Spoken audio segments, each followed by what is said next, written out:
She was a professional ballerina and a mother who claimed she was living a nightmare of domestic abuse. But after she pulled the trigger and ended her husband's life, the investigation began to paint a much more calculated picture. Was she a victim of a black swan level of psychological breaking? Or was this a cold, methodical play for total control? You decide. This is Ashley Benefield. You probably know her from the headlines as the woman involved in the Black Swan murder trial in Florida, a case that was absolutely captivated the public because of the sheer contrast between her poised artistic background and the violence of the crime. She was a former ballerina who co-founded a dance company with her husband, Doug. But their marriage quickly spiraled out of control into a chaotic web of legal battles, stalking allegations, and what she claimed was constant fear. It was in 2020 that she allegedly shot Doug, her husband, at her mother's home. But the prosecution argued that she was a manipulative strategist. Perhaps the location was exactly what she wanted to create. The scenario that maybe this was spontaneous. She wanted Doug, her husband, out of the picture so she could have their daughter all to herself, allegedly. After a high-stakes trial that wrapped up in the summer of 2024, she was found guilty of manslaughter rather than second-degree murder. And on December 3rd, 2024, the judge sentenced her to 20 years in Florida State Prison, followed by 10 years of probation. And that's a sentence that reflected the gravity of her actions despite her claims of being the victim. This is a case that's going to force us to really look at the intersection of high conflict personality traits and the legal definition of self-defense. I've been a licensed professional counselor since 2007, and doggedly, I still see clients full-time every day, well, Monday through Friday. That ongoing clinical line is why I approach these cases the way I do on the clinical file. Remember, this is all my speculation on my part. It's never intended as a diagnosis of anyone involved. No sensationalism in this video, just careful attention to the mental health patterns and family dynamics. All right, let's jump in. Another case, another clinical file. That was kind of dumb. Is it possible for someone to be so deeply embedded in a self-constructed narrative of victimhood that they can no longer distinguish between a real threat and a perceived one? When we look at the psychological profile of Ashley Benefield, we have to start with the most distinctive update. As of early 2026, Ashley remains behind bars serving her 20-year sentence after the court rejected her motions for a new trial and then denied her bond during those appeals process in February 2025. This outcome suggests that while the jury didn't necessarily see the depraved mind required for a second-degree murder, the judge saw a clear lack of legal justification for the killing. This is where the ultimate aha moment for us as clinicians, because it points toward a middle ground of high conflict behavioral patterns where a perpetrator may genuinely feel justified in their actions, despite the objective evidence suggesting otherwise. The timeline of this case is a masterclass in the escalation of what we call legal abuse, or litigation conduct, as a psychological weapon. Ashley and Doug met in 2016 and were married only 13 days later. You heard me right, days later. A pacing that is a massive red flag for impulsive bonding and potential love bonding dynamics. When a relationship moves at the speed of light, it often bypasses the necessary period of vetting and boundary setting, leading to an unstable foundation where both parties are projecting an idealized version of themselves. And also, literally a honeymoon phase, where we don't really keep an eye on the red flags that we tend to see. We often ignore them. But shortly after the wedding, the cracks began to show as the couple moved to Florida to start the American National Ballet, a venture that eventually failed and became the source of significant financial and emotional stress. One of the most compelling mental health indicators we see in this backstory is a pattern of extreme devaluing that followed the initial idealization. Once Ashley became pregnant, the shift in her behavior toward Doug was almost instantaneous, which is a common occurrence in personalities that struggle with attachment. She began a campaign of reporting Doug for various forms of abuse, including claims that he was poisoning her. Investigators, however, found little or no evidence to support these claims at the time. This leads us to a psychological phenomenon known as victim posturing, where an individual preemptively creates a paper trail of victimhood to gain leverage in an anticipated custody battle. This case is strikingly similar to the case of Amber Heard and Johnny Depp. You know that one, where the court of public opinion and the legal system had to sift through layers of mutual combat versus primary aggression. And in both cases, we see a heavy reliance on documenting every minor slight to build a case for a person's total moral failure. In Ashley's case, she moved away from Doug and essentially went into hiding, leading to a long-running legal battle over their daughter. If walking through this case gave you new insight into manipulation, high-conflict personalities, or how trauma can shape behavior, I'd love to keep bringing you these breakdowns. Subscribe if you want the next one to land in your feed. That way, you'll always have the psychological context ready when the next big case breaks. It's free, and it only takes 2 seconds, and it helps me keep making content that actually matters.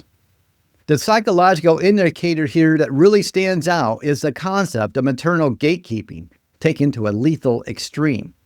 Ashley's actions throughout 2017 and 2018 showed a desperate need to exclude Doug from their child's life, which is often rooted in a deep-seated fear of abandonment or a need for total environmental control.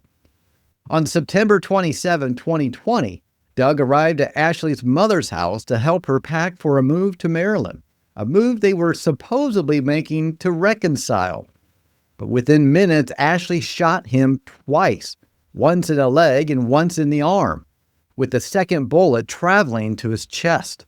She claimed he had attacked her and was menacing, yet the forensic evidence showed that Doug was likely turning away or in a defensive posture when the fatal shot was fired. This brings us to a major red flag: the mismatch between the physical evidence and the perpetrator's emotional narrative. When a person's story is highly detailed regarding their own fear, but vague or contradictory regarding the physical mechanics of the event, it suggests a psychological shielding mechanism. Ashley appeared to have a script for how a victim should act, but the forensic laws of physics were not really interested in following that script. The suspect's explanation was imaginative, if not particularly persuasive, to the detectives on the scene who noted her lack of visible injuries immediately following the supposed life-threatening struggle. We also have to analyze Doug's psychology, specifically his white knight syndrome. Doug was significantly older and had a history of wanting to save or provide for the women in his life. This created a perfect storm where his desire to be the hero met Ashley's perceived need to be rescued. Until the roles shifted, he became the villain in her story. This is a classic Karpin drama triangle, where the participants rotate between the roles of victim, rescuer, and persecutor. In Ashley's mind, the only way to remain the victim was to turn Doug into a permanent persecutor, eventually leading to the ultimate act of self-defense. The trial in 2024 revealed that Ashley had made numerous allegations that were investigated and closed by authorities without charges. This pattern of making unsubstantiated reports is a psychological indicator of someone who uses external systems to validate their internal feelings of being threatened. When the legal system failed to give her the total victory she wanted, the complete removal of Doug from her life, she may have felt that she had no choice but to take matters into her own hands. This is a classic example of catastrophizing thinking, where the individual convinces themselves that the only solution to a conflict is a literal elimination of the other person. During the trial, the prosecution pointed out that Ashley's demeanor was calm and collected, almost performative, which harkens back to her training as a ballerina. Is this the Black Swan? This level of emotional regulation can be a double-edged sword in a courtroom. But to a clinician like me, it might suggest a dissociative state or a highly compartmentalized personality. She was able to maintain a certain image while the world around her crumbled, which is often a trait seen in individuals with high narcissistic or borderline traits. They are the directors of their own movie, and everyone else is just a supporting actor who must follow the lines provided. Interestingly, the judge's decision to hand down a 20-year sentence indicates that the court viewed her actions as far more than a simple mistake or a heat-of-the-moment reaction. This is a fascinating psychological middle ground. It suggests that while the jury perceived a level of imperfect self-defense, the judicial system recognized the intentionality behind the escalation. This tells us that Ashley's performance of fear was convincing enough to avoid a life sentence for murder, but the legal system ultimately saw through the thin veil of her self-defense narrative. The suspect chose a rather distinctive method of resolving a custody dispute that didn't actually lend itself to a quiet resolution. It's a reoccurring theme in these cases that individuals often overestimate their ability to manipulate a crime scene to fit a perceived narrative of victimhood. The digital footprint in this case was also enthusiastic, with text and emails showing a very different side of the relationship than the one Ashley presented to the police. Humans continue to demonstrate a remarkable creativity when explaining away inconvenient evidence, but the state of Florida has a very high bar for stand-your-ground laws, and Ashley simply didn't meet it. As someone who spends far too much time thinking about these cases, even I found the twist regarding the dance company's failure to be a turning point. It wasn't just a marriage failing, it was a death of a dream and an identity. When a person's identity is tied to a specific image, like being a world-class ballerina or a successful entrepreneur, the loss of that image can trigger a narcissistic injury so severe that it leads to explosive violence. Ashley wasn't just losing a husband, she was losing the person who had funded her dream and then, in her eyes, ruined it all. If we look at similar cases like that of Jodi Arias, we see the same pattern of over-explaining and a hyper-focus on a victim's supposed flaws to justify the perpetrator's violence. In both of these cases, the perpetrator tried to use the victim's past behavior as a shield for their own present actions. It's a strategy of character assassination that precedes the actual physical assassination. We need to ask ourselves here if the motive was ever really about safety, or if it was about the ultimate form of winning. In a high-conflict divorce, the child often becomes the prize, and for some, the only way to ensure they win the prize is to ensure the other competitor is gone forever. One of the most telling psychological red flags occurred after the shooting. Witnesses and investigators noted that Ashley didn't seem to be in a state of shock that one would expect from someone who had just been forced to kill the person that they loved. Instead, she seemed focused on illegal ramifications and her own personal narrative. This emotional blunting, or situational pragmatism, right after the trauma is a significant indicator of premeditation, or at the very least, a lack of empathy for the victim. It's the difference between "I can't believe I had to do this" and "this is what I had to do to get what I want." The trial also brought up the Black Swan nickname, which is psychologically apt here. In the film of the same name, the protagonist loses her grip on reality as she strives for perfection in her art. While we can't say Ashley lost her grip on reality, she certainly seemed to be living in a reality of her own making. One where she was the perpetual heroine fighting against the all-encompassing monster. When you view the world through a lens of good versus evil, with no room for nuance, violence becomes a logical extension of that worldview. The prosecution's ability to highlight her calculated nature was the nail in the coffin. They showed how she had planned her move, how she had researched legal loopholes, and how she had essentially baited Doug into a situation where she could claim he was the threat. This illustrates the classic mismatch between perceived cleverness and actual detectability. She thought she had the perfect stand-your-ground case, but she forgot that stand your ground requires an actual verifiable ground to stand on. We just solved another piece of the puzzle, but there are always more cases and more minds to decode. If you're the kind of person who can't look away from the psychology behind the crime headlines, subscribe so we can keep investigating together. No badge required, just a curiosity and a click.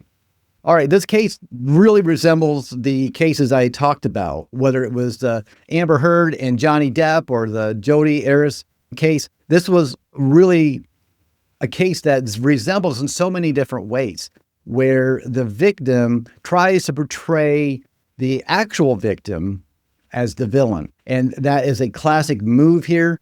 So what did you think about this case? Were there actions that Ashley took that were surprising to you? Were any of the mental health patterns or psychological dynamics particularly striking to you? Let me know. The idea that someone could spend years building a legal case against their spouse only to end it with a firearm is a sobering look at how conflict can escalate when personality disorders or high conflict traits are involved. It reminds us that the most dangerous place for some people is within their very own domestic safety zone. And that closes this clinical file. Until next time, keep looking a little deeper, stay curious, and stay safe. Try not to turn every conversation into a therapy session. I'll handle that part.